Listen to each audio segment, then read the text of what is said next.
Vous avez dû entendre parler de l'affaire Weinstein, qui a fait le tour des médias cette semaine. Weinstein est un producteur de films américain accusé de harcèlement sexuel et même de viol par une cinquantaine de femmes, actrices pour la plupart d'entre elles. Depuis les dernières révélations sur cette affaire, les hashtags tels que #MeToo, moi aussi, se multiplient sur Internet. En France, une femme sur 5 a déjà été harcelée sexuellement, mais seules 5 femmes sur 10 osent porter plainte. Mais pourquoi ?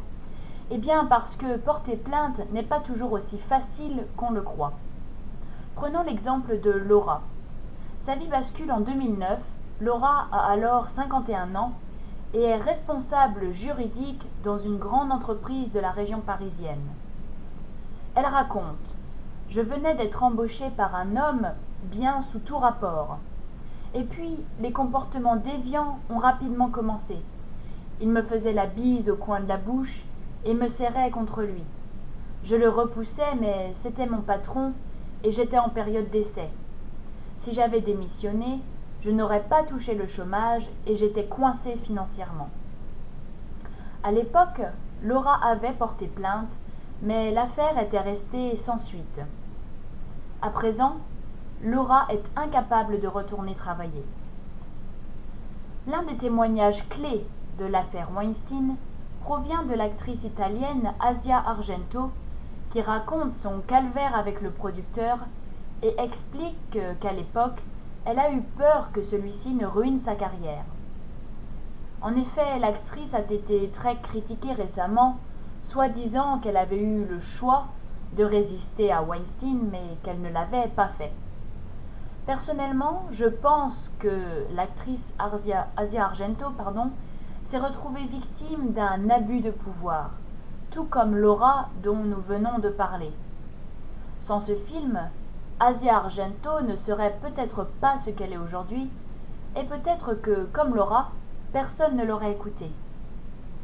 Je vais plus loin, je pense même que c'est grâce à ces actrices comme Asia que le cas de femmes comme Laura remonte à la surface et que de plus en plus de femmes osent parler aujourd'hui. Cet élément est d'ailleurs très important car les dégâts neurologiques, c'est-à-dire sur le cerveau, provoqués par une attaque, vont plus loin qu'on ne le pense. Jusqu'à 30% des substances cérébrales peuvent être perdues et certaines patientes souffrent même de troubles de la mémoire. Tout comme un os cassé, ces troubles peuvent être réparés, mais ceci nécessite un traitement qui passe notamment par la reconnaissance du statut de victime et par leur protection afin que ces violences ne se reproduisent plus. En conclusion, je crois que cette libération soudaine de la parole des femmes est une bonne chose, mais qu'elle est aussi à nuancer. Tous les hommes de pouvoir ne sont pas des détraqués, et certains ont été et demeurent même des figures clés dans les mouvements d'émancipation de la femme. De plus, on parle très souvent des femmes violentées, mais rarement des hommes. Or, nous savons que cela existe. La part des petits garçons agressés dans leur enfance serait même égale à celle des petites filles. Qu'importe que nous soyons un homme ou une femme, nous devons nous écouter, nous entraider et surtout faire attention à l'éducation que nous donnons à nos enfants pour créer un monde plus égalitaire. Je vous remercie.